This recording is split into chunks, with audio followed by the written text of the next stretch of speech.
കേരളത്തിൽ കാലവർഷം വീണ്ടും സജീവമാകുന്നു. ജൂൺ 12 മുതൽ കേരളത്തിൽ ശക്തമായ കാറ്റിനും മഴയ്ക്കും സാധ്യതയെന്ന് കേന്ദ്ര കാലാവസ്ഥാ നിരീക്ഷണ വകുപ്പ് അറിയിച്ചു. നാളെ ആലപ്പുഴ, എറണാകുളം, തൃശൂർ, മലപ്പുറം, കോഴിക്കോട് ജില്ലകളിൽ യെല്ലോ അലർട്ടാണ്. SP ശ്രീനന്ദ നൽകും കൂടുതൽ വിവരങ്ങൾ. ശ്രീനന്ദ, മറ്റന്നാൾ മുതൽ ഓറഞ്ച് അലർട്ട്, റെഡ് അലർട്ട് തുടങ്ങിയവ പറഞ്ഞിട്ടുണ്ട്. എവിടെയൊക്കെയാണ്, ഏതൊക്കെ ജില്ലകളിലാണ്?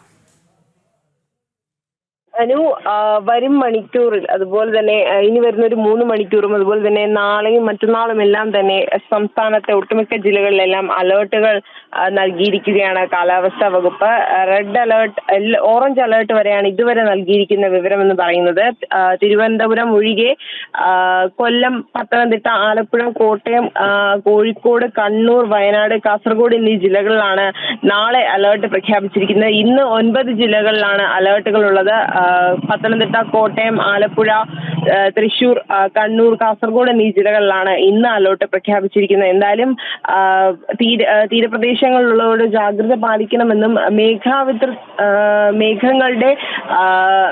മേഘാവൃത്തത്തിനുള്ള സാധ്യതകൾ ഉണ്ടെന്നുമാണ് കാലാവസ്ഥാ വകുപ്പ് ഇപ്പോൾ നമുക്ക് മനസ്സിലാക്കാൻ, അല്ലെങ്കിൽ കാലാവസ്ഥാ വകുപ്പ് ഇപ്പോൾ വ്യക്തമാക്കിയിരിക്കുന്നത്. എന്തായാലും വരും മണിക്കൂറുകളിൽ, വരും ദിവസങ്ങളിൽ അതിശക്തമായ മഴ തന്നെയായിരിക്കും സംസ്ഥാനത്തൊട്ടാകെ ഉണ്ടാവുക എന്നാണ് നമുക്ക് ഇപ്പോൾ പറയാൻ കഴിയുന്ന വിവരം എന്ന് പറയുന്നത്. മഴ മാറിക്കൊണ്ടിരിക്കും, ചിലപ്പോൾ വെയിലിനുള്ള സാധ്യതകളും ഉണ്ട്. എന്നാൽ ഇപ്പോൾ കാലാവസ്ഥ പറയുന്നത് വെച്ച് നോക്കുമ്പോൾ വ്യതിയാനങ്ങൾ വരുന്നതായിരിക്കും. എന്നാൽ മാറ്റങ്ങൾ അനുസരിച്ച് മഴയ്ക്കുള്ള സാധ്യതകളാണ് ഏറ്റവും കൂടുതൽ.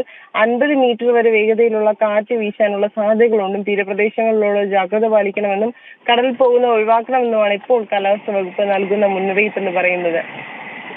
ശരി ശ്രീനന്ദ.